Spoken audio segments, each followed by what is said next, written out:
Bueno, entonces, bueno, con respecto a las técnicas novedosas y, bueno, y formas de abordar problemas, el tema de hoy es el de llamado corchetes de Poisson, ¿no? Que es una entidad muy particular que tiene un montón de importancia, no solo en la mecánica clásica, sino también en la mecánica cuántica después.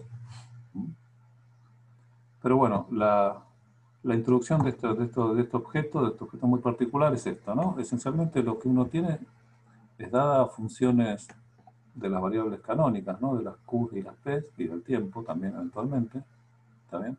Uno define, directamente por definición, este objeto que se llama el corchete de las funciones f y g, ¿no? El corchete de Poisson de la función f y g, que está definido así.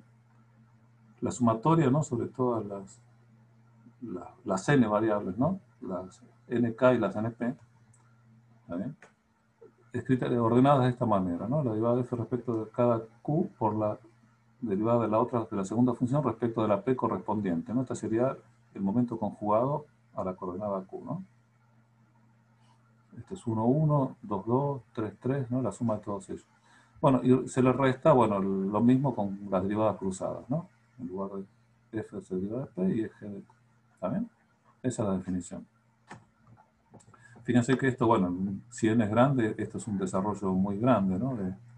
Y si las funciones son complicadas, estas derivadas son también funciones complicadas. Imagínense que todo esto, el desarrollo de esto es un objeto, digamos, uno diría inmanejable, ¿no? Pero bueno, en realidad uno no trata en general con el objeto ya derivado y desarrollado, sino trata con propiedades, ¿no? Más bien. Entonces vamos a, si quieren lo vemos, aunque no está tan, digamos, tan bien presentado como por lo menos visualmente, ¿no? Como en los apuntes. Bueno, vamos a ver las notas estas más. Bueno, acá está la definición de nuevo, ¿está bien? ¿Está bien? ¿Se entiende? Queda claro, ¿no? ¿Cuál es la definición? Bueno, habría que sentarse y hacer expandir alguno de estos corchetes para verle la cara, digamos, pero bueno, uno sabe lo que es, ¿no? Conceptualmente. Fíjense que hay una forma también con el formalismo simpléctico de notar estos corchetes de una manera también compacta, ¿eh? Si uno las funciones de FG las ordena de esta manera, ¿no? Primero tiene el vector de las derivadas de f respecto de las dos n, ¿no? Variables. Las n primeras son las q y las n segundas son las p, ¿no? ¿Recuerdan? Bueno, y esta sería la derivada de f respecto a cada una de las variables. Y este sería el vector, bueno, el vector fila, ¿no? Sería el vector columna traspuesto, ¿eh? En general las derivadas, lo que notamos como una derivada de la función, digamos, respecto de este, el vector este, es en general el vector columna, ¿no? Sería, en el caso de este, sería lo que está acá, ¿no? La derivada de g. ¿Está bien? Bueno, entonces, fíjense que si uno hace esta operación, acá tiene la matriz simpléctica, ¿no? La que tiene los ceros acá y las identidades acá, en estos bloques. Fíjense que cuando ya sabemos, ¿no? Lo que hace la matriz simpléctica cuando se lo aplica a un vector columna. Fíjense, agarra la mitad de abajo y la pasa arriba. Y la mitad de arriba la pasa abajo y le cambia el signo, ¿eh? Entonces fíjense, cuando yo le aplico esto a este objeto, las n derivadas que están acá abajo, o sea, las derivadas respecto de las p, p1 hasta pn, pasan arriba. Se quedan ordenados de g de p1, de g de p2, bueno, todo hasta pn. Y después siguen, las derivadas que están arriba pasan abajo con signo cambiado. Entonces sigue de g de q1, menos de g de q1, menos de g de q2, bueno, todo. Entonces, bueno, cuando uno hace el vector este que queda ya reordenado de esa manera, lo multiplica con esto, fíjense que esencialmente esto es un producto escalar, ¿no? Cuando uno hace el producto de un vector traspuesto por un vector columna, lo que tiene es el producto escalar, el primer elemento con el primero, más el segundo con el segundo, más el tercero con el tercero. Entonces, fíjense entonces que queda claramente, se reproduce claramente la expresión del corchete, ¿no? La suma de las derivadas de f de q1 por derivada de g de p1 más toda esa suma hasta que llegan los menos, ¿no? Que llegan acá. Donde aparece la derivada de g respecto de p y la derivada de g respecto de q cambia de signo, ¿no? ¿Está bien? Entonces, bueno, claro convencerse, ¿no? Digamos que esta expresión representa también el cociente de Poisson, ¿no? En términos del formalismo simpléctico, ¿no? Vectores columna o traspuestos filas y la matriz. ¿Está bien? Bueno, después lo vamos a usar, por eso lo presento también, es fácil hacer, es más fácil hacer algunas derivaciones con esta forma. Bueno, de nuevo, como les decía, ¿no? Uno no trabaja en general con la expresión desarrollada de esto, porque en general son cosas inmanejables, pero lo que le importa más bien son las propiedades que tiene y el hecho de que uno puede operar, ¿no? Puede sumar corchetes entre sí, puede hacer el corchete de producto de funciones o de suma de funciones, ¿eh? Puede hacer operaciones con los propios corchetes, entonces para eso son útiles las propiedades que tienen, ¿no? Que son directamente deducibles de la definición. ¿Está bien? Entonces, por ejemplo, digamos, bueno, una obvia es que si uno intercambia el orden de las funciones, cambia el signo, ¿no? ¿Cuál es obvio la definición? ¿No? Si cambio f por g, bueno, tengo lo mismo cambiado el signo. ¿Está bien? Después, bueno, otra cosa es esto, ¿no? Que si hago el corchete de la suma de dos funciones con otra función, bueno, puedo desarrollarlo así, ¿no? ¿Está bien? Tengo el corchete de la primera con la función más, o sea, esta suma se desarrolla aquí afuera del corchete, ¿no? ¿Está bien? Eso es simple, bueno, porque esencialmente porque si G es fijo, imaginemos que tomamos G una función fija y acá le ponemos cualquier cosa. Bueno, es el corchete, considerado de esa manera, con G fijo y esto un lugar cualquiera, una función cualquiera, es lineal en la función esta, ¿no? O sea, lo que tengo acá, ¿no? La definición de corchete, si G lo fijo, este objeto de acá es una función lineal, ¿no? De lo que va acá. Así que tiene las propiedades de una función lineal, ¿no? Que la suma, que el operador este es un operador lineal en realidad sobre la función. ¿Está bien? Si yo le aplico este operador a la función, ese operador actúa linealmente, ¿no? ¿Está bien?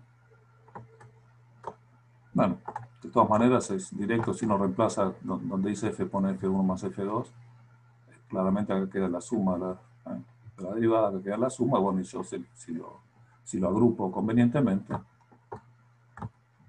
tengo esta expresión, ¿no? La relación de acá.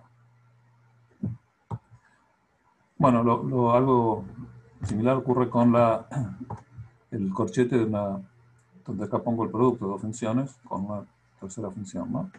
¿Está bien?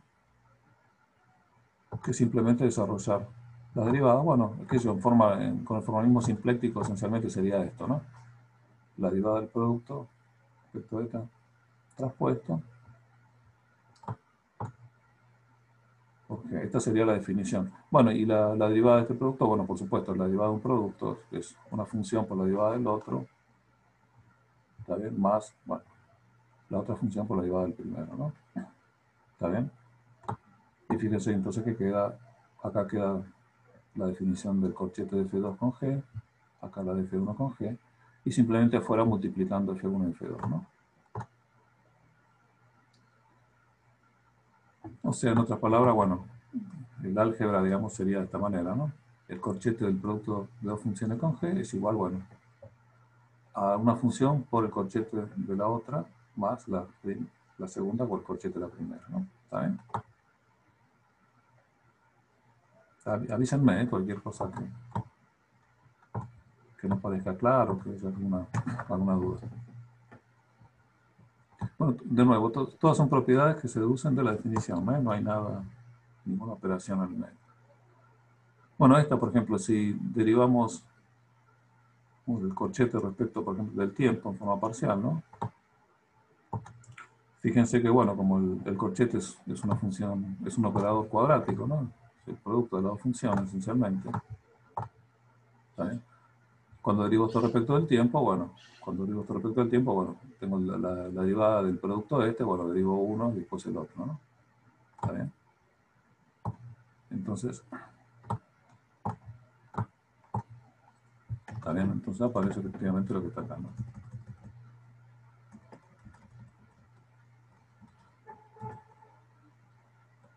Fíjense que acá también uso la, cuando derivo respecto del tiempo, ¿está bien? Acá me queda esencialmente, por ejemplo, primero, cuando derivo esta respecto del tiempo, me queda el corchete de f a de t, ¿no?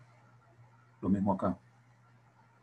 Y después me queda más f por el corchete, con la acá aparece la derivada de g respecto a t y la de g respecto al t, ¿no? Cuando desarrollo la derivada del producto. Entonces, agrupando apropiadamente, me queda el corchete de f a de t con g, más el corchete de f con dg de t, ¿no? Fíjense que es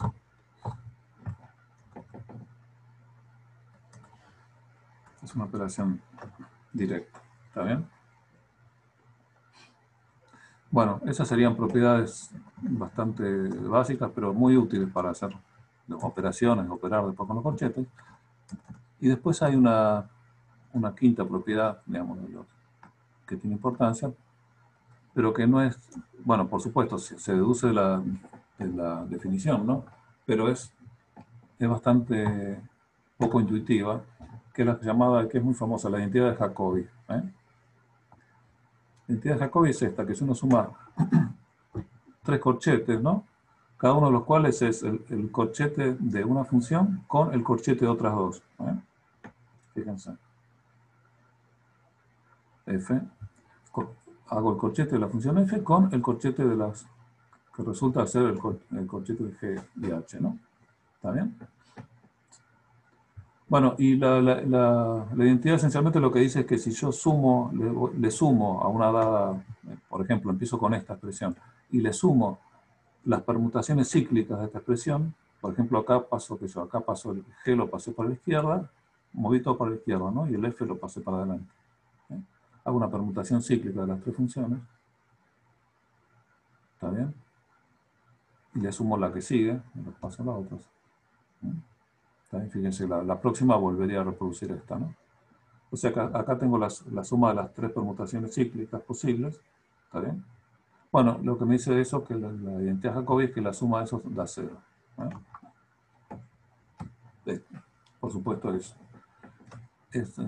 no es nada trivial, ¿no es cierto? Y de hecho no hay una manera simple de demostrarlo. Vamos a hacer digamos, un principio de demostración. Bueno, sí, vamos a demostrarlo, pero de una manera un poquito hablada, ¿no? Más. Porque, bueno, una posibilidad directa es agarrar y hacer las cuentas, ¿no? Hacer el desarrollo completo y ver que se cancelan los términos, se van cancelando y termina dando 0. ¿Está bien? Por supuesto, como les digo, imagínense en qué cosa se convierte en esto cuando uno lo desarrolla, ¿no? Corchetes de corchetes, cada uno de los cuales son sumatorias de productos y derivadas. Bueno, son cosas que se tornan inmanejables, ¿no? En un momento. Bueno, pero la idea entonces es usar un poquito esta, ¿no? Fíjense, ¿no? Que cuando uno desarrolla estas cosas, fíjense, acá tengo el corchete de f con otro corchete, ¿no? Este corchete de acá, por supuesto, ya contiene derivadas de g y derivadas de h, ¿no? ¿Está bien? Entonces, bueno, cuando desarrolle este corchete, voy a derivar todavía una vez más estas derivadas que tenía acá. ¿Está bien? Voy a aumentar el orden. Imagínense, por ejemplo, el primer término, ¿no? Del corchete, ese sería la derivada de f respecto de q1 por la derivada de este corchete respecto de q1, de p1, perdón. Pero esto ya tiene derivadas de la g y de la h. Esto contiene todas derivadas, ¿no? Recuerden, los corchetes son solo derivadas, no aparecen las funciones en derivadas.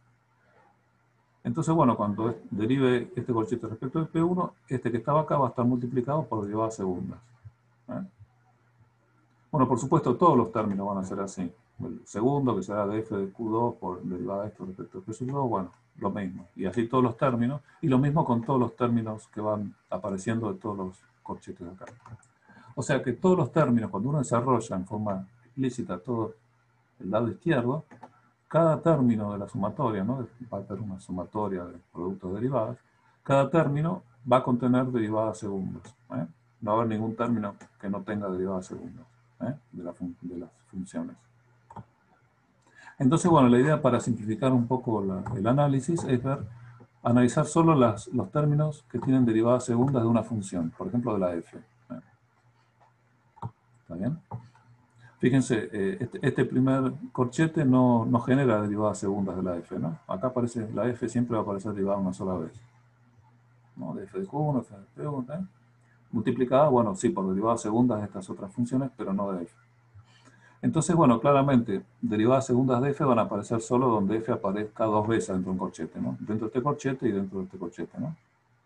Vamos a tener una primera derivada acá y una segunda que va a aparecer por el corchete general. Bueno, lo mismo acá, ¿no? Entonces, lo que decimos es que las derivadas, los términos que tengan derivadas segundas de f, van a ser solo estos, digamos, este y este, ¿no? Que acá los escribimos en forma explícita, ¿no? Fíjense acá, más explícita. Este primer corchete, que es este de acá, fíjense, ahora usamos las propiedades de linealidad, ¿no? Del corchete cuando la función g es fija, ¿no?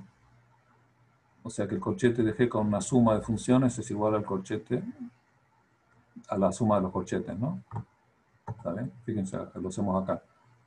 Acá tengo una g con, por ejemplo, g con una suma de objetos, ¿no? Bueno, eso lo puedo escribir como la sumatoria de g con el corchete de todos los objetos, ¿no? ¿Está bien? Y lo mismo con el signo menos. Acá me quedaba esto menos esto, bueno, y esa diferencia la saco también, ¿no? Del corchete, por así decirlo. ¿Está bien?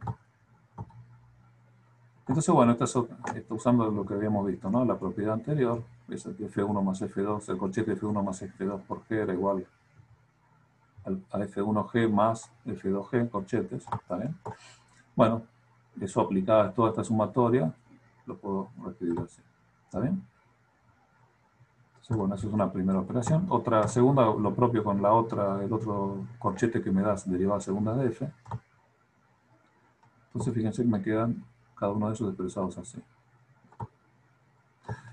Bueno, y otra cosa, entonces acá por ejemplo tengo el corchete de G con un producto de dos funciones, la función de h de q y la de f de p, ¿está bien? Bueno, sabemos por la propiedad que la puedo escribir como la suma de dos corchetes, ¿no? Sería G con la primera función, el corchete de G con la primera función, multiplicado por esta, más el corchete de G con la segunda función multiplicada por esta. ¿Eh? Entonces, bueno, claramente, fíjense, cuando desarrollo este producto, ¿no? Y lo escribo como la suma de dos corchetes, claramente, si cuando df a de p sale afuera del corchete, o sea, cuando hago el corchete de g con dh de q, bueno, claramente me pierdo una derivada de f, ¿no? F no queda sin derivar. Entonces, bueno, eso van a ser términos que proveen derivadas primeras de f, pero no segundas. ¿Está bien?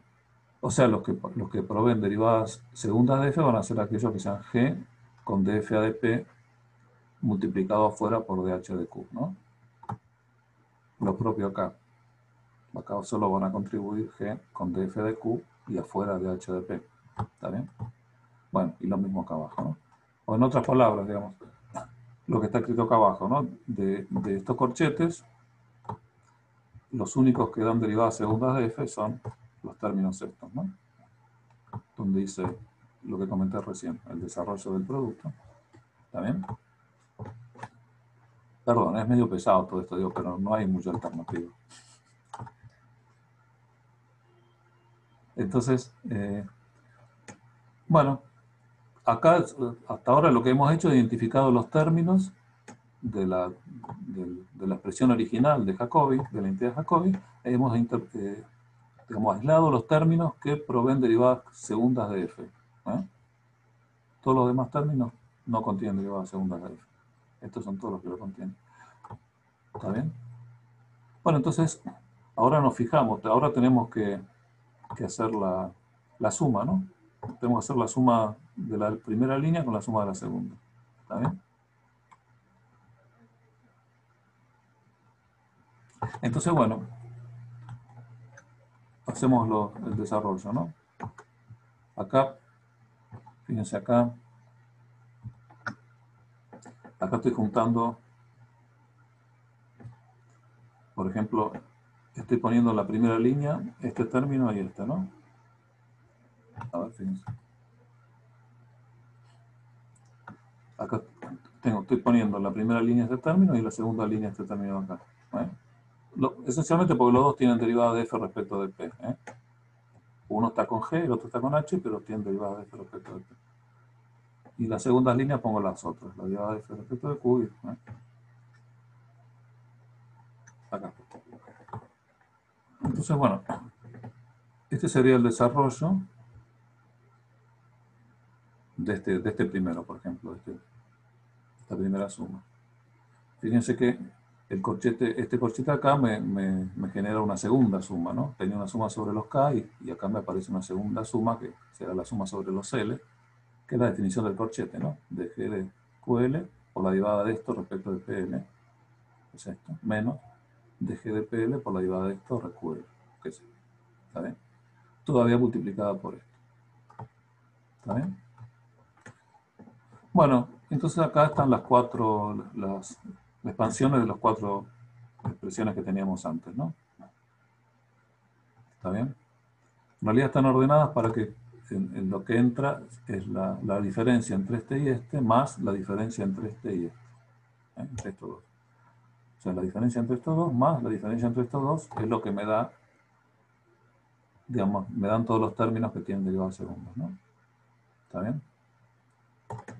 Entonces, bueno, ahora ya con esto terminamos, ¿no? Ahora, esencialmente lo que hay que hacer ahora es mirar un poquito esto y ver efectivamente que estos términos se cancelan, ¿no? Por ejemplo, si uno se fija en todos los factores de este, ¿no? De la derivada segunda de f respecto de pk y de efecto de pl, ¿no? ¿Está bien? Fíjense, aparece el producto de g de ql de h de qk. Y acá que aparece el mismo, aparece de h de ql de g de qk. ¿Está bien? Acá esencialmente entre todos se intercambiaron el k y el h. Entonces el factor, digamos, de esta derivada segunda, que es el que está acá, es este.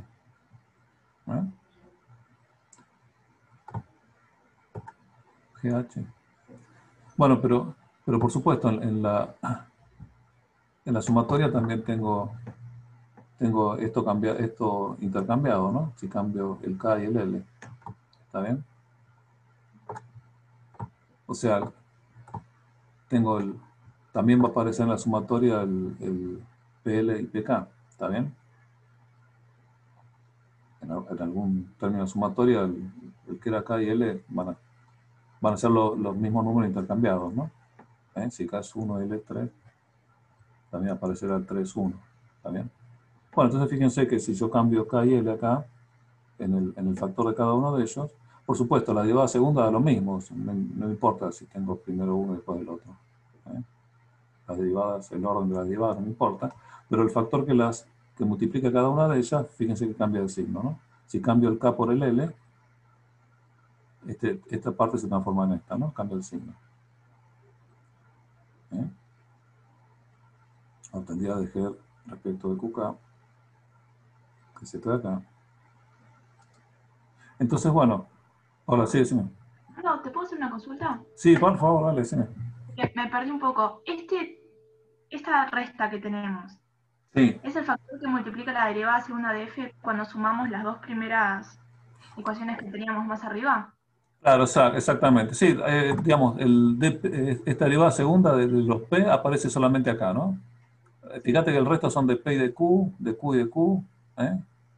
No hay otros más. Estas son todas las únicas de P y L. ¿Está bien? Entonces van a ser todas estas.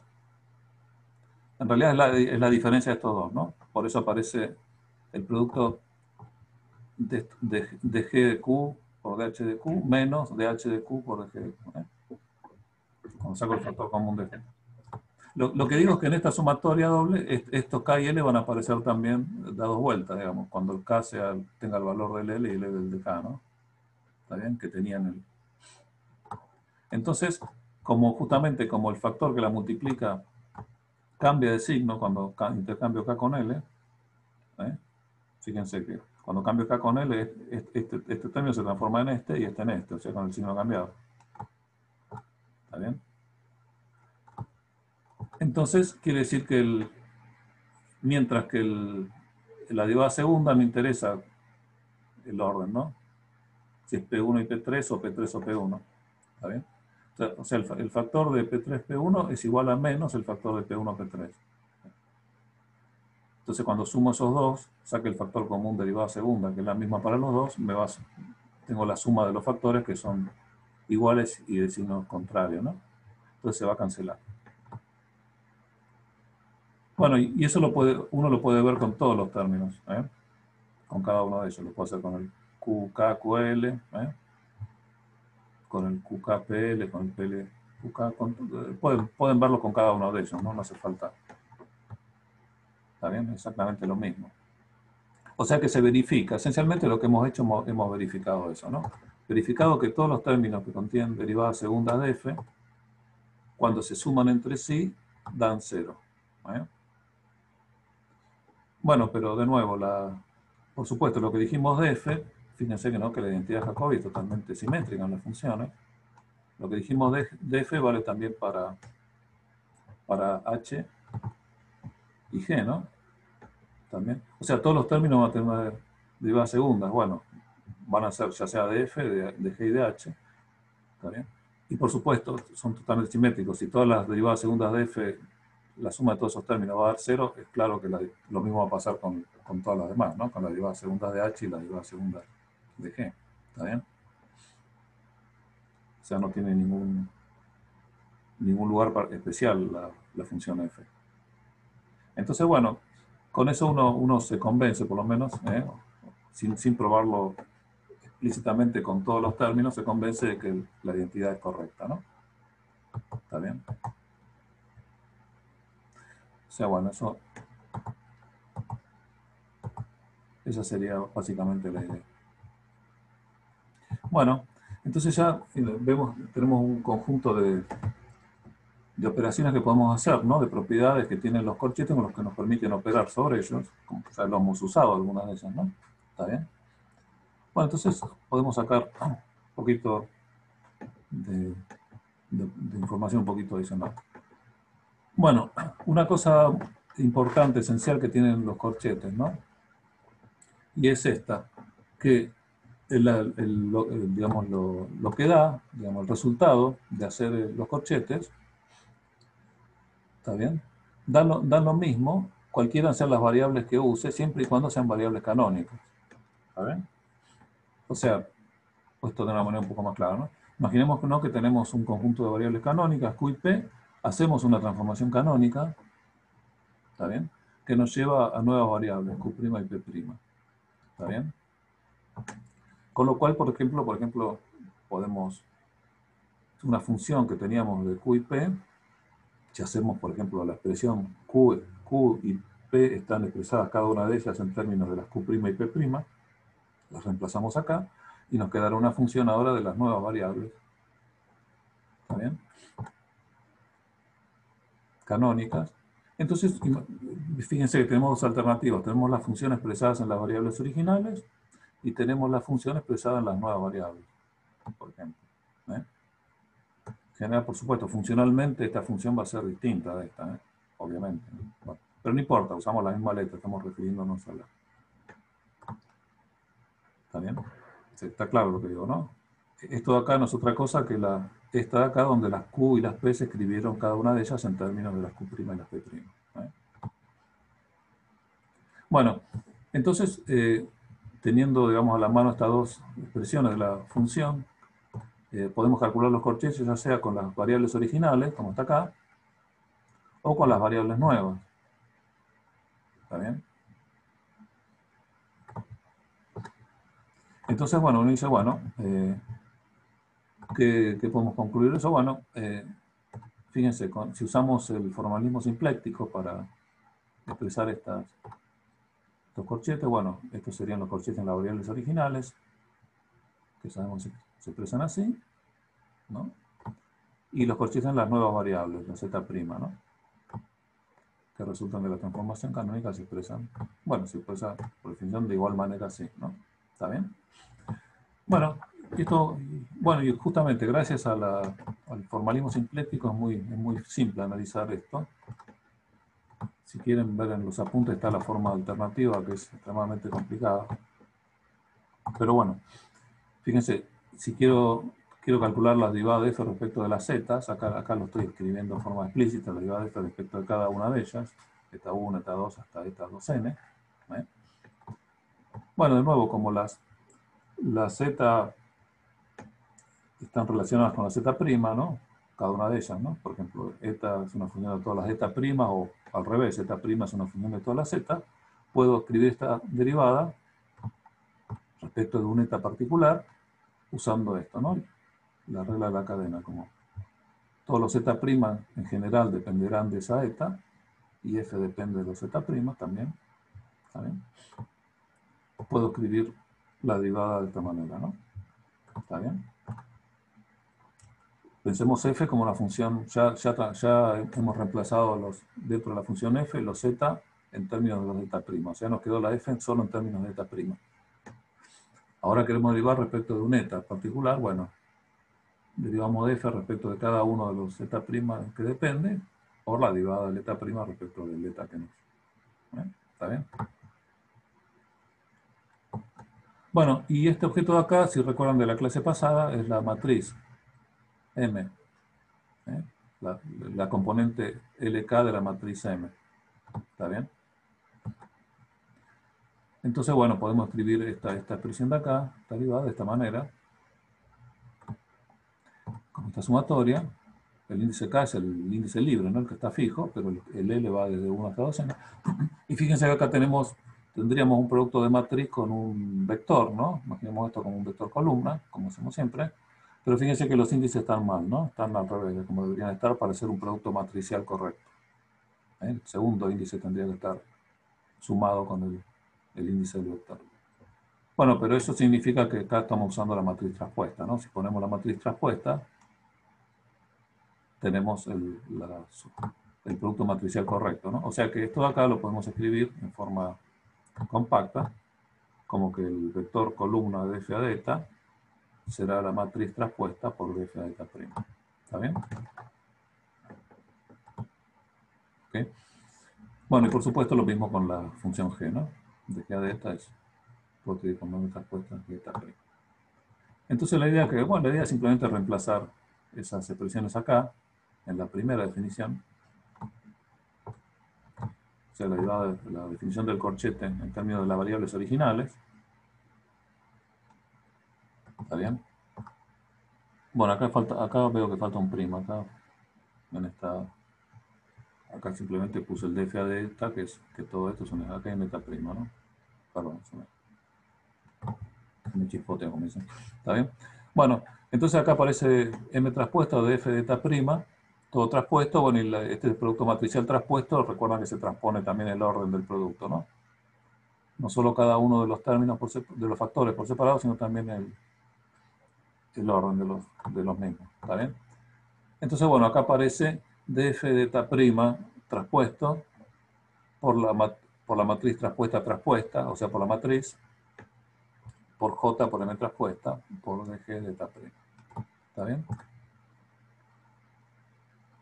Entonces, bueno, con el eta prima acá correcto como debería estar, fíjense que como esta es una transformación canónica, cumple esta condición, recuerdan, ¿no? El mj de m traspuesta daba la j misma. ¿Está bien? Así que de nuevo acá tenemos df de eta prima traspuesta j, la matriz j de eta prima, que no es otra cosa que el cochete de Poisson en las variables nuevas. O sea, fíjense entonces que me dice que ya sea que lo calcule con las variables originales o lo calcule con las variables nuevas, el resultado va a ser el mismo. O sea, en otras palabras, que los corchetes son invariantes canónicos, se los llama. Entonces es una propiedad muy importante que tienen, de no depender de las variables en las cuales se los calcula, siempre y cuando sean canónicas, ¿no? Recuerden la condición de que esto tiene una transformación canónica, de las eta a las eta prima. ¿Está bien? Entonces, bueno, esto tiene una aplicación importante, ¿no? Como lo que está escrito ahí, ¿no? Fíjense, una propiedad también que no las comentamos, pero que es una propiedad básica de los corchetes, de la propia definición es esta, ¿no? Que si uno hace el corchete de cualquier Q con cualquier otro Q, acá lo hago explícitamente en las variables nuevas, ¿no? Lo mismo, estoy haciendo. Pero cualesquiera sean, ¿no? Las variables. Fíjense, si hago el corchete de Q, K y QL, fíjense que eso claramente da 0, ¿no? Entre otras cosas, bueno, esencialmente porque acá voy a tener la derivada de una respecto de las P. ¿eh? Siempre va a aparecer alguna derivada de las P, ya sea de este o de este, entonces, bueno, eso da 0. O sea, eso da 0 claramente. Y lo mismo con esto, si hago el corchete entre dos impulsos, cualquiera, ¿está bien? De nuevo, por la misma razón, ¿no? Va a aparecer, siempre alguno de ellos va a estar derivado respecto de Q, y por supuesto eso da 0. ¿Está bien? Y después, bueno, si hago el corchete de un Q con un P, fíjense de la definición que eso me da 0, salvo que el K y el L sean el mismo, o sea, que sean los dos conjugados entre sí, ¿no? Que uno sea el momento conjugado de la coordenada. ¿Está bien?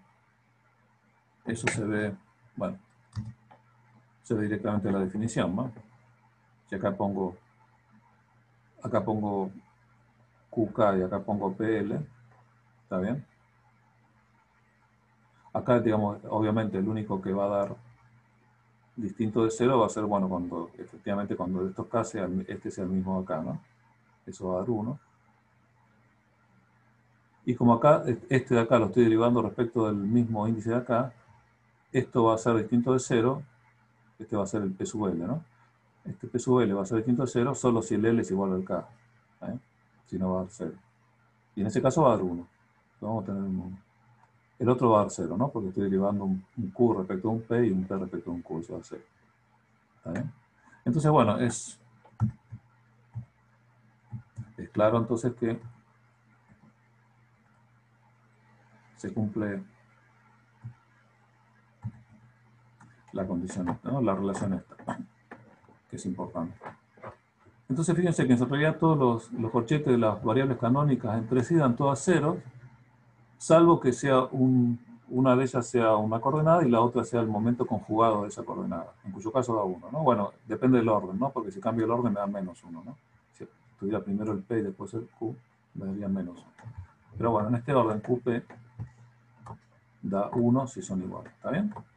Entonces, bueno, es fácil. Da todo 0 salvo Q y P que dan 1 si son conjugados entre sí el mismo. Bueno, ¿para qué sirve eso? Bueno, eso bueno, es una propiedad de los corchetes, pero ¿cuál es lo interesante? Lo interesante es que si esto de Q' y P' son el resultado de una transformación canónica, que vienen de las variables originales Q y P, ¿está bien? Fíjense que tenemos, por ejemplo, nos dan esta transformación canónica, perdón, esta transformación, ¿no? Que suponemos que es canónica.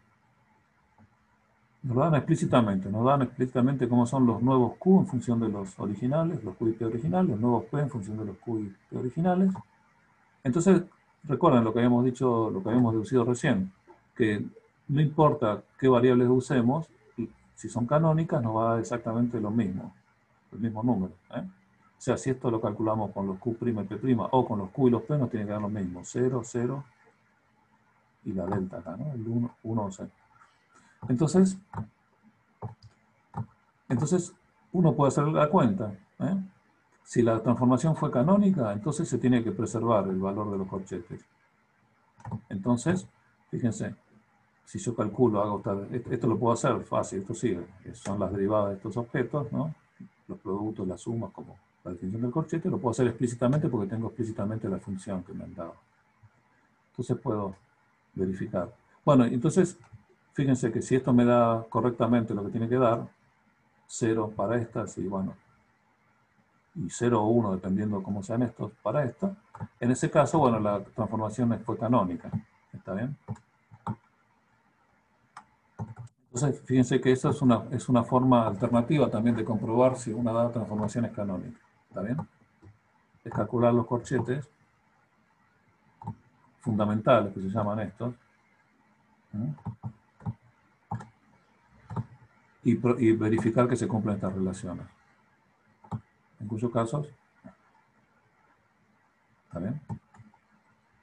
Entonces, bueno, estas relaciones nos dan dos cosas. Primero, por un lado, la posibilidad de verificar así de una manera directa, ¿no? Ya con la transformación, nos tiran la transformación explícita y bueno, podemos verificar si es canónica o no, haciendo esta operación y fijándonos que dé correctamente lo que tiene que dar.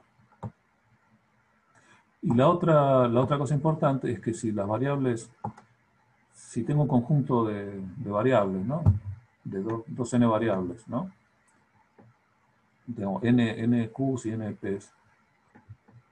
Bueno, para que ese conjunto de variables sea realmente un conjunto de variables canónicas, tienen que satisfacer estas relaciones también. ¿Eh?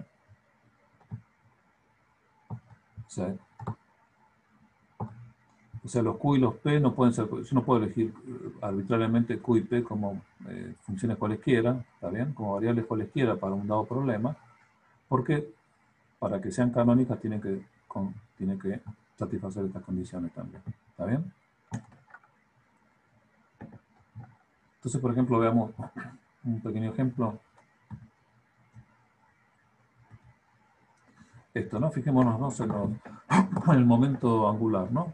Hacemos las tres componentes del momento angular de una partícula, ¿no? ¿Está bien? Estamos en componentes cartesianas. Bueno, el momento angular sabemos cómo se escribe en términos de las coordenadas y los momentos, ¿no? Fíjense, recuerden, en coordenadas cartesianas, los momentos P son simplemente, eso, el PZ es m por z punto, ¿no? PI es m por i punto, ¿no? Es simple, si no calcular. Entonces, bueno, pensemos en términos del momento angular, componentes X y Z, que son estos, ¿no? El producto vectorial entre la posición y el impulso. ¿Está bien? Entonces, bueno, acá tenemos un cálculo explícito por ejemplo, del corchete entre dos de ellos, entre Lx y Ly, ¿no? Imagino. Por definición, ¿no? La definición del corchete está acá, de forma explícita. Del X de X, del Y, el segundo respecto del P, primero respecto de las coordenadas, el segundo respecto del momento, y después menos lo intercambiado de derivadas, ¿no? Sumados cada uno con el correspondiente par conjugado, ¿no? Coordenada y momento conjugado. ¿Está bien? Bueno, fíjense directamente, ¿no? Las derivadas son fáciles. ¿Está bien? Acá, bueno, Lx respecto de y me da el P sub z acá. Y del y respecto de P sub i me da 0. Entonces este desaparece. Bueno, del x respecto de x no depende, así que da 0, ¿no? Y del x respecto de z da menos P sub i, y del y respecto de P sub z da menos x, ¿no? Bueno, este da distinto de 0, es el único de acá que da distinto de 0, que es este. Bueno, y de estos de acá lo mismo, ¿no? Lo propio. ¿Está bien? Si no da derivada, fíjense que aparecen estos. Entonces aparece, el resultado es este, es xp menos ipz menos ipx, que no es otra cosa que el LZ. Entonces fíjense una propiedad interesante del momento angular, es que si hago el corchete de dos componentes me da la tercera. De hecho, si lo hago con las otras, obtengo exactamente lo equivalente, digamos. ¿Está bien? De hecho, van a ver que es la forma cíclica, ¿no? Si tengo esta primera, Lx y Ly da Lz, bueno, las otras son simplemente haciendo la conmutación cíclica, ¿no? de los factores. Acá pasó el Lz para acá, el Ly para acá, el Lz para acá y el Fíjense que si hago la conmutación tengo la relación. ¿Está bien? Entonces, fíjense una cosa que uno diría, bueno, acá tengo estas relaciones entre sí. Fíjense que esto me dice que yo no puedo usar las componentes L como coordenadas generalizadas, como las Q's. No puedo usar un Lx como un Qx, un Ly como un Qy, un Lz como un Qz. O lo mismo, como un P sub X, P sub Y o P sub Z, como un momento generalizado. ¿Está bien? ¿Por qué? Porque no cumplen las condiciones que tienen que cumplir las variables canónicas. No son cero, esto debería dar cero si fueran variables canónicas. Entonces, bueno, esto ya me dice claramente que no, que estos objetos como tales no pueden ser variables canónicas. ¿Está bien? Bueno, otra propiedad que es importante, ¿no?, es el módulo al cuadrado del L, ¿no? ¿Está bien? Que es esencialmente esto de acá. Bueno, si uno calcula, por ejemplo, el corchete entre una componente cualquiera y el L al cuadrado, bueno, de nuevo, hacer la cuenta explícita. ¿Está bien? Acá está simplemente hecho la cuenta de cómo derivar el L cuadrado y eso, pero es un detalle nomás.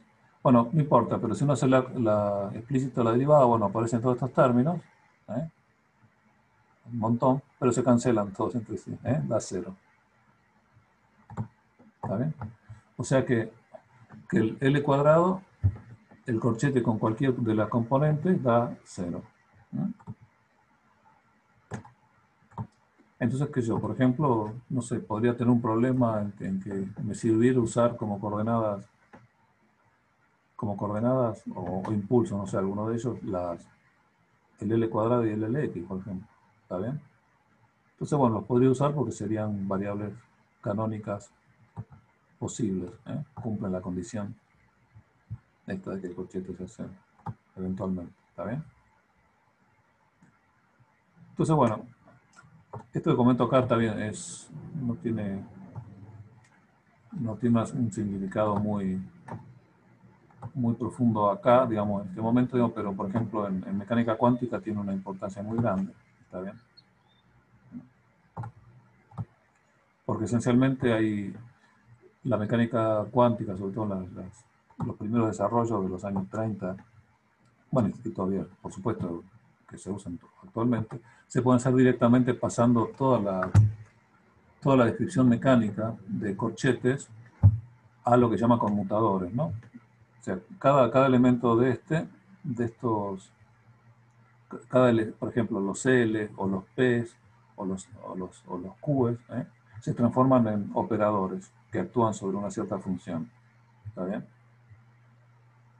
Y con esos operadores puedo hacer cosas parecidas a los corchetes, ¿no? ¿Está bien? Que esencialmente eso lo llaman los conmutadores. O sea, puedo hacer el producto de dos. Puedo hacer el producto acá, ¿no? En mecánica cuántica, que esencialmente lo que se transforma el corchete es el producto. Si tengo operadores f y g que operan sobre ciertas funciones, bueno, tengo el producto de fg menos g por f. No, sin derivada ni nada, simplemente el producto de fg menos g por f, digamos, esencialmente dado vuelta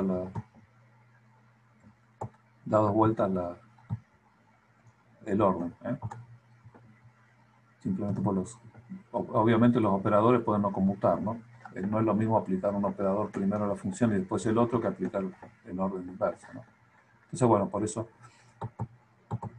Entonces, bueno, en mecánica cuántica, los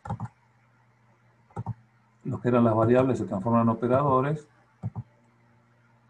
y los corchetes se transforman en conmutadores. Hay una correspondencia 1 a 1 en todo eso. Y se cumplen las mismas cosas, ¿no? Si tengo los operadores que corresponden al momento angular, cumplen también estas mismas relaciones. O sea que el conmutador entre ellos da este operador, bueno, lo mismo con el L cuadrado. Bueno, y en mecánica cuántica es importante que los operadores conmuten o no conmuten, o sea que lo que sería el corchete sea cero o no, porque si conmutan, uno puede determinar simultáneamente los valores correspondientes de la función. Puede, por ejemplo, determinar claramente cuál es el estado del L cuadrado y cuál es el estado del LX, ¿no? ¿Qué magnitud tiene el estado, ¿no?, del sistema? Entonces, bueno, cuando esto da cero, eso es importante porque sabemos que en mecánica cuántica uno puede determinar simultáneamente, haciendo mediciones, cuál es el valor del L cuadrado y cuál es el valor del LX. Si no conmutan, no, no puedo. Entonces, bueno, como les digo, estas cosas abstractas tienen su correspondencia después en mecánica cuántica también. O sea, tienen importancia por ese lado. Bueno, una pequeña digresión simplemente para descansar un poquito. Bueno, veamos medio terminado, medio ya concluyendo un poquito el tema. El hecho de que además estos corchetes nos permiten también considerar la conservación de magnitudes, o sea, determinar magnitudes que son conservadas en el movimiento, una constante de movimiento. Algo muy análogo a lo que decíamos con el teorema de Nether, ¿recuerdan? Bueno, entonces la idea cuál es, bueno, consideremos, por ejemplo, antes que nada, ¿no? Cómo se escribe la derivada de una función respecto al tiempo, ¿no? Una función de variables canónicas, las Q y las P canónicas y del tiempo. Quiero calcular su derivada total, ¿no? O sea, cómo varía en el tiempo debido a la variación en el tiempo de todas sus variables. La del tiempo propiamente y las otras.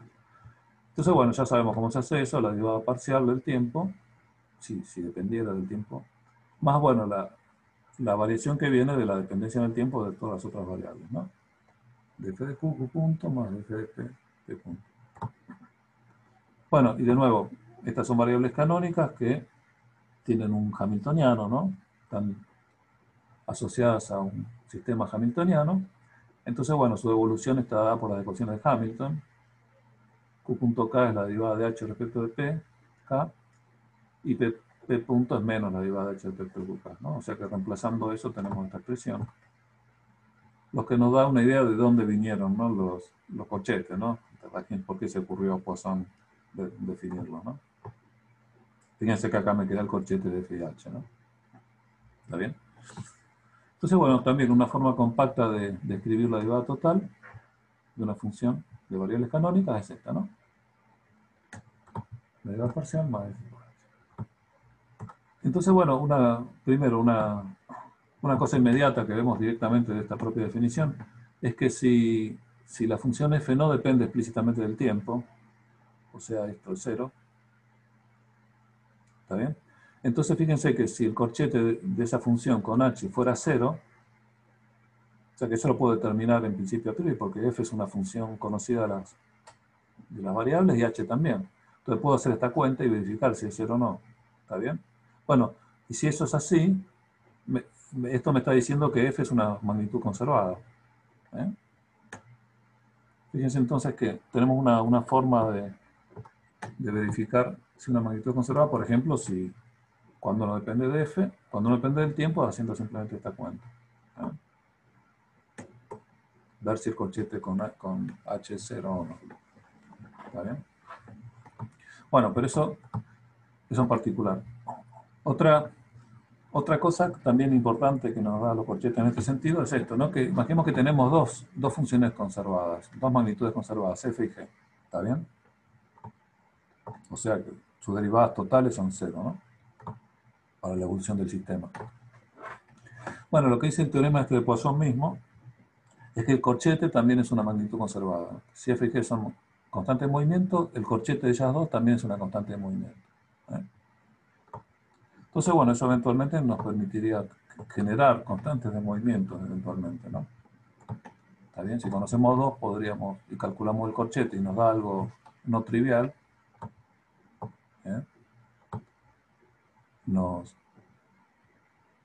podríamos tener una magnitud nueva que hemos descubierto. ¿Está bien? Bueno, la demostración de esto es muy simple también. Bueno, se hace la derivada del corchete por definición, ¿no? La derivada de una función cualquiera, la derivada parcial, más la función con el h. En este caso la función es el corchete. O sea, la derivada parcial de f del corchete más el corchete con h. Bueno, y fíjense que acá tenemos un objeto al estilo de la identidad Jacobi, ¿no? Los corchetes que involucran las tres funciones. Bueno, entonces recuerdan que si sumamos hacemos la suma de todas las funciones conmutadas cíclicamente, eso me da 0. ¿Está bien? O sea que esto más las dos conmutaciones cíclicas distintas de esta me dan 0. O sea que esto es igual a menos las otras dos conmutaciones cíclicas, ¿no? Las puedo escribir directamente.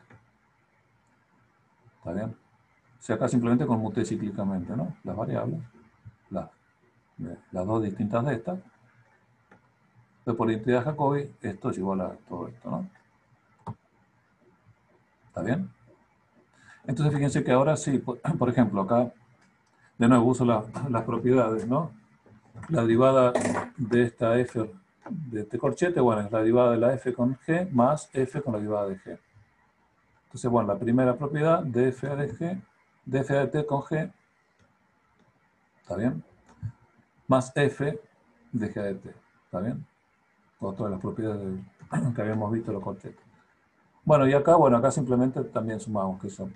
Por ejemplo, acá usamos la otra propiedad, que por ejemplo, que si intercambiamos, ¿no?, el orden de las dos funciones, nos cambia el signo, ¿no? Entonces acá pasé la f adelante y el corchete atrás. Cambia el signo. ¿Está bien? Y acá hice lo mismo, pero no cambié el g con este corchete, sino que di vuelta esto entre los corchetes, ¿no? También cambió el signo. Cambié f por h. Acá. ¿Está bien? Entonces fíjense que si uno ahora se fija estos dos términos, acá tengo f de g de t y f con esto, ¿no? Recuerden que tengo una suma acá, entonces los puedo juntar. Puedo hacer la suma de f, puede quedar el corchete de f con la suma esta más esta, ¿no? Recuerden la propiedad del corchete de una función con la suma de otras dos funciones. Lo puedo agrupar esto en un único corchete que es f con la suma de este más este. Pero la suma de este más este es la derivada total, ¿no? La definición. La derivada parcial más la función con h. O sea que esto acá es f con dg. Y lo propio acá, ¿no? Si junto estos dos, el único corchete, ¿no?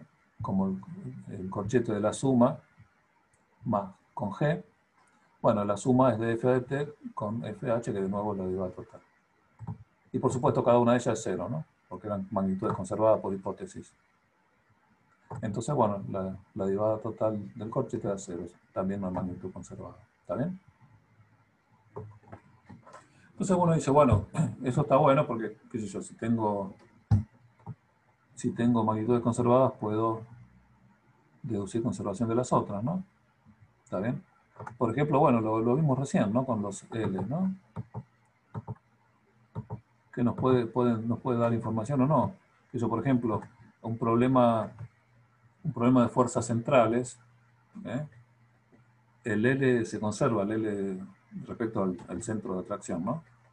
Medido respecto del centro de atracción, el momento angular respecto a ese punto es una constante de movimiento, ¿no? O sea, el L completo, las tres.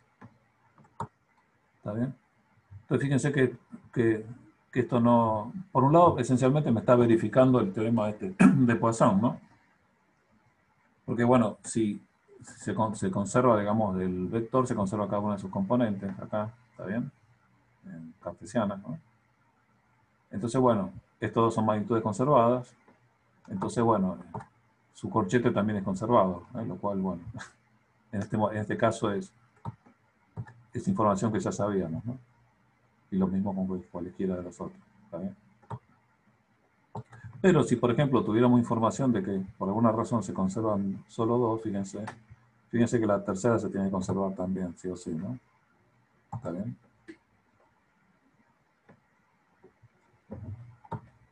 También es...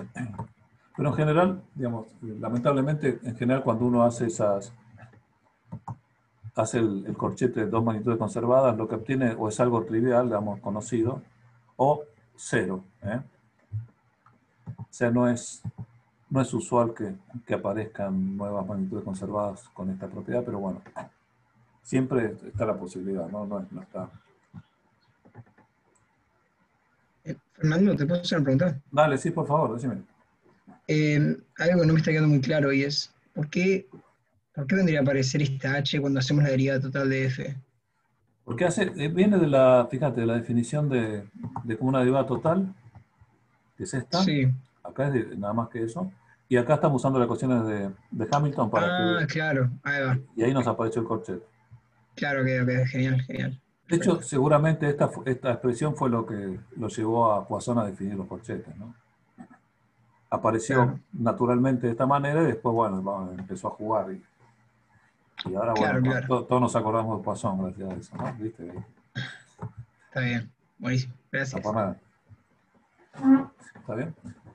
Bueno, entonces, fíjense, en este sentido tenemos dos cosas. Primero, que nos permite determinar en forma así muy simple, si nos da una función que no depende del tiempo explícitamente, si es magnitud conservada o no. Basta hacer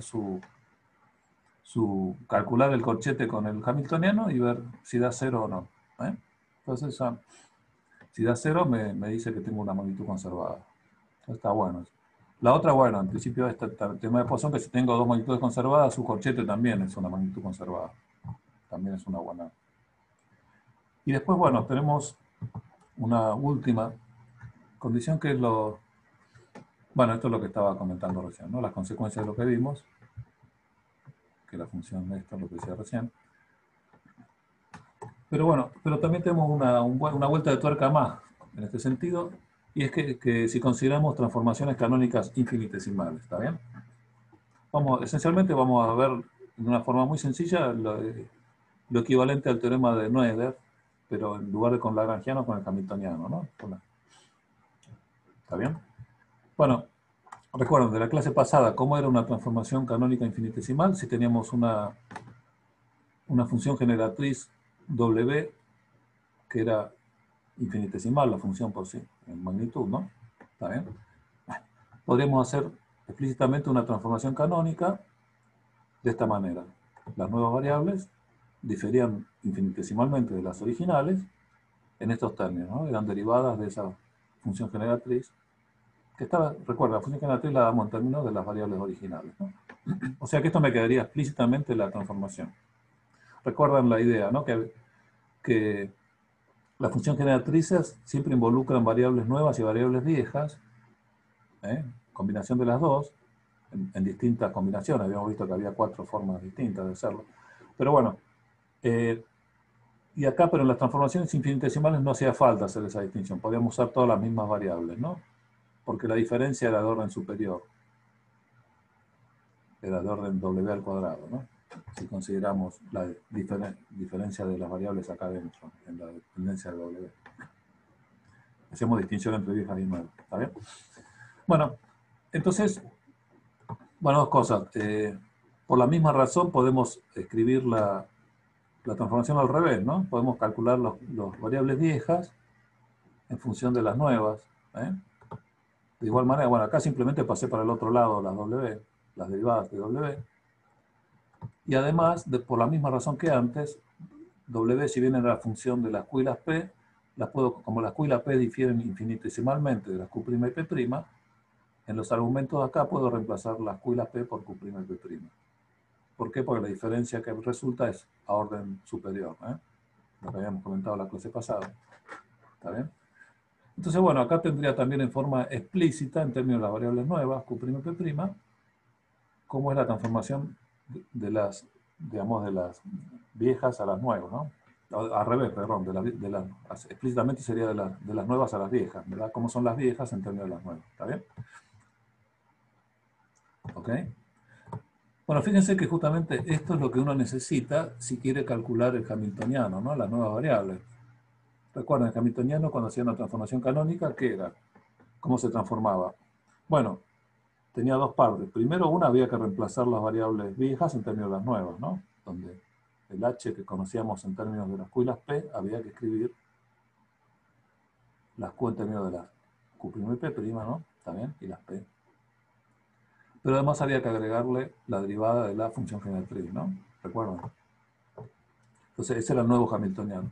Bueno, acá esto es lo que nos permite, en forma explícita, por lo menos con las transformaciones canónicas infinitesimales, uno puede en forma explícita calcular el hamiltoniano nuevo, ¿no? Porque puede simplemente, como para eso hice esto acá, para eso escribir las Q y las P viejas en términos de las nuevas, ¿está bien? Para reemplazarlas dentro de la expresión del hamiltoniano, que lo conozco en términos de las variables Q y P, ¿está bien?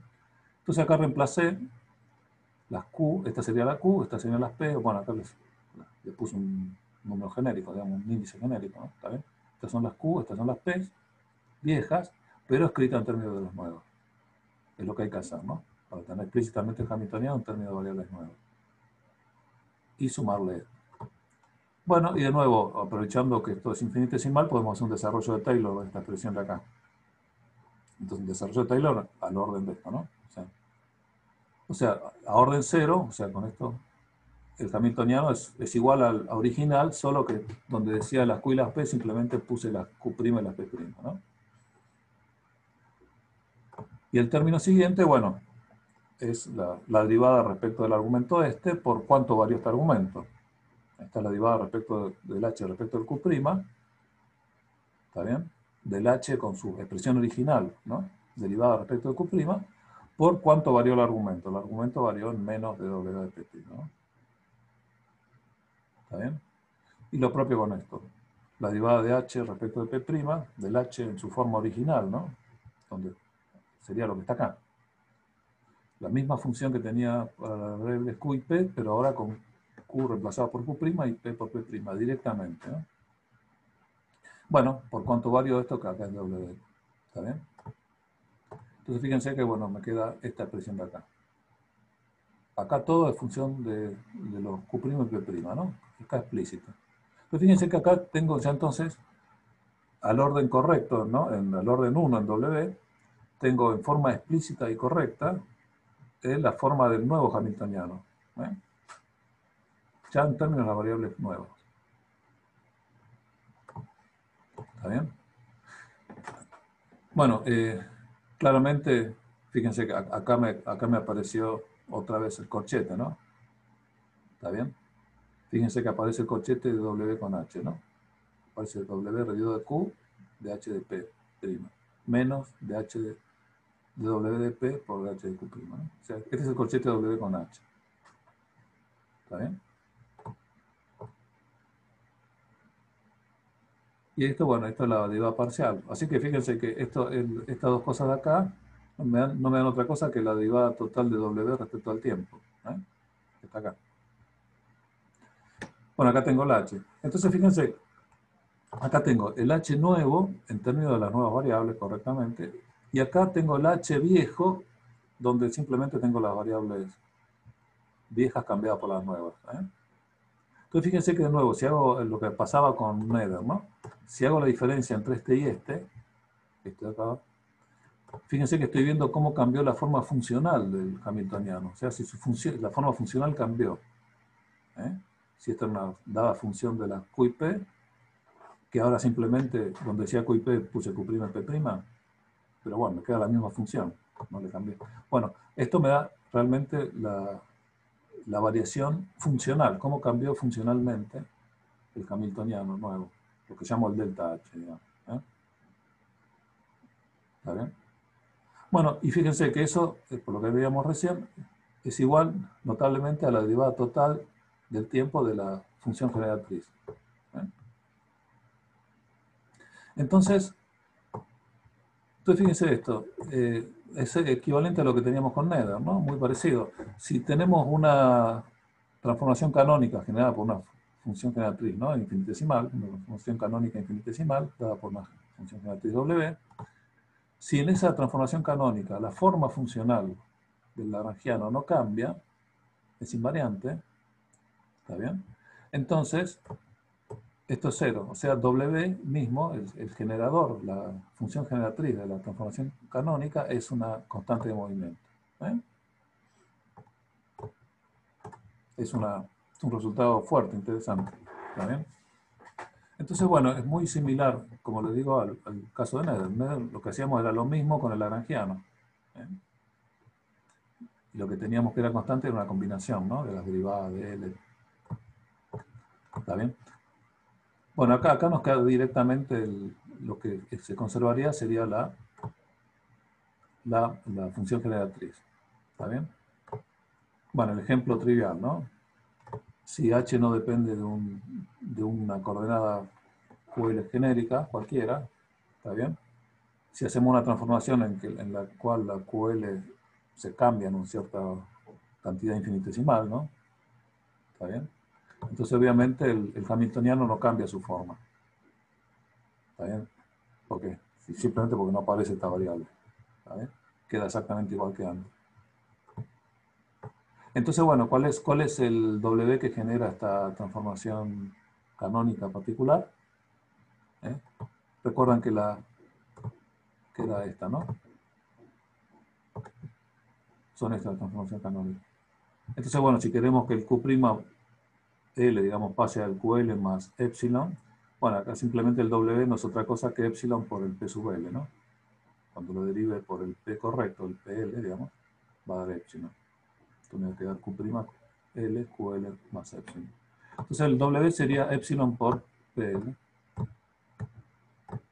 ¿Está bien?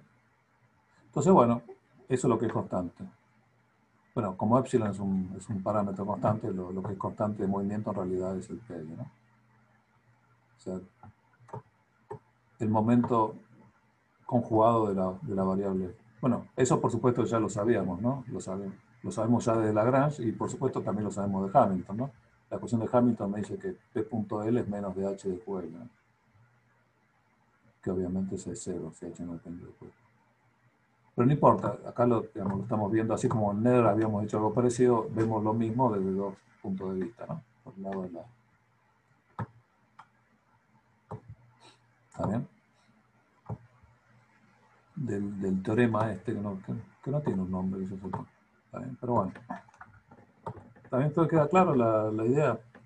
Tenemos un montón tenemos unos objetos muy abstractos, digamos, medio extraños definidos que son estos corchetes. Tenemos propiedades con las cuales podemos operar y tenemos consecuencias que son importantes para lo que nos interesan, ¿no? Las cosas que nos interesan. Ya sea deducir la posibilidad de que ciertas variables sean canónicas, ¿está bien? La condición... Ahí está, ¿no?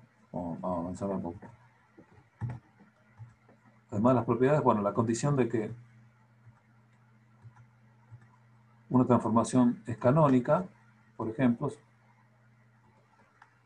si cumple con estas relaciones, estas de acá, si me da una transformación de este tipo, puedo deducir, como digo, calculando estos corchetes, si veo que cumple estas condiciones, entonces puedo asegurar que la transformación es canónica. ¿Está bien? También estas mismas condiciones me dan la idea, me dan el test, digamos, la forma de probar si un conjunto de variables puede ser canónica o no. O sea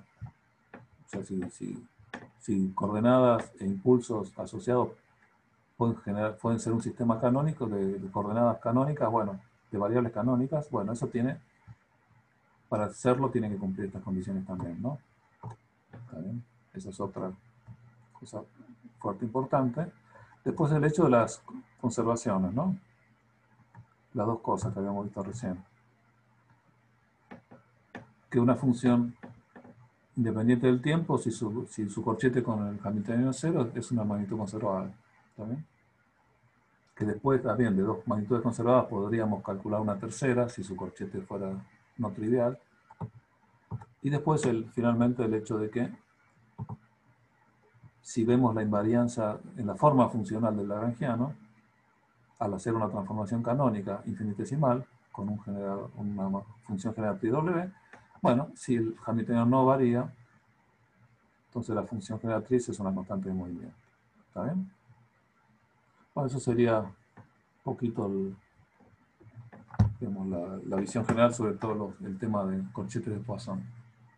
Yo con esto ya redondearía todo lo que quería comentar. Van a ver que es un tema un poco estéril, ¿no? Es muy difícil tener cosas útiles de trabajar con esto. Son o muy complicadas o triviales muchas veces, lo que resulta. Pero no importa, fíjense lo poderoso que es el formalismo, ¿no? Las cosas que nos permite hacer. Sobre todo para el testeo de transformaciones canónicas y la determinación de magnitudes conservadas. Bueno, con esto dejaría de compartir. Ahí está. Y ya, listo, si tienen alguna pregunta, duda sobre esto, sobre la clase anterior, ¿les parece? Ya tenemos un ratito, ¿eh? Más de media hora si quieren estar aquí. ¿Quieren ir a descansar un rato antes de la práctica? A mí me quedó como una duda de cuando arrancamos la clase, Sí, sí. que igual medio que lo mencionaste, pero pasar a este formalismo, digamos, a plantear estas cosas con este nuevo operador, digamos, de los corchetes y todo esto, es como una abstracción matemática, digamos, no hay algún como fenómeno o cosa que queramos explicar que nos haya llevado a plantear esto. No, directamente no. Está lo que te comenté así muy rápido de la transposición de esto a la mecánica cuántica, ¿no? Que es casi directa. Vos transformás todas las variables en operadores y los corchetes en conmutadores. ¿Está bien? Sí, sí, Directamente. justo, Y las justo propiedades ayer en esas... F4. Ah, lo vieron. Sí. No, justo ayer en F4 nos lo mencionaron y nosotros estábamos como esperando un poco a verlo hoy, ¿no? Ah, mira vos, casualidad. Sí. Claro, bueno, así es la mecánica de Heisenberg, ¿no? La mecánica cuántica de Heisenberg es básicamente esa. Operaciones así, de ese estilo. Pero bueno, eso le da una cierta importancia actual, si te da los corchetes, pero también tiene importancia en el sentido teórico, ¿no? En las deducciones que hemos comentado. Sobre todo es útil para eso, para verificar si las transformaciones son canónicas o no, ¿no? La otra, recuerdan, era calcular la matriz y ver si la matriz traspuesta con la matriz simpléctica y la matriz M daba la matriz simpléctica, ¿eh? Bueno, lo cual es más complicado, si bien también es sobre todo si es muy alto el N, ¿no? Los grados de libertad. Pero bueno, de nuevo, son cosas que auxiliares, nos ayudan y ¿está bien? No sé si nos dan una visión más intuitiva o más profunda de las cosas. Probablemente sí, no sé. Pero depende de cuánto los use uno. De hecho, me suena que no son muy populares entre la gente los corchetes de Poisson. ¿Está bien? Aún en los libros los mencionan así medio al pasar, sin demasiada profundidad. Pero bueno. Digamos, y es difícil también hacer problemas, ¿no? Que sean, como les comentaba, que sean razonables, que no sean o triviales o imposibles, ¿no? Así que bueno. Bueno, entonces, si no hay preguntas, los dejo. La clase que viene empezamos de nuevo con un método nuevo, una vuelta de tuerca más todavía, ¿vale? Muy interesante y muy importante, ¿verdad? Formalismo de Hamilton y Jacobi, ¿eh? Vamos a ver. Así que bueno, repasen un poquito también, bueno, ya lo estaban viendo, las prácticas y todo, ¿no? De transformaciones canónicas, ese tipo de cosas, porque son importantes también para Hamilton y Jacobi. ¿Más preguntas? Bueno, voy a dejar de grabar.